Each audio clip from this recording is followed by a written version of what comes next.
Hey everyone, welcome to this quick tutorial on the GeoSanctum Chronicles artifact adventure. You are now part of a secret mission. Recover 3 powerful artifacts before they fall into the wrong hands. You'll read a story, solve puzzles, and explore locations across the world.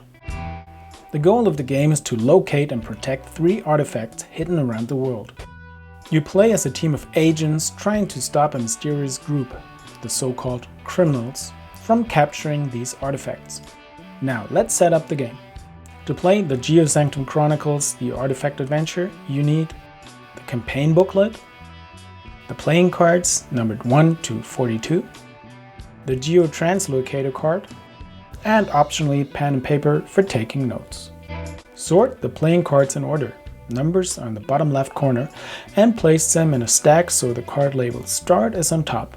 Do not look at the other side of the cards. Once you're ready, take the campaign booklet. Start by reading the prologue aloud. Then follow the instructions on each card as you uncover new parts of the mission. Make decisions together, solve puzzles, and pick the next card based on what you discover. If you ever get stuck, your teacher can give you a hint. And that's it! Now you know how to play the GeoSanctum Chronicles artifact adventure. Thanks for watching, and good luck, agents!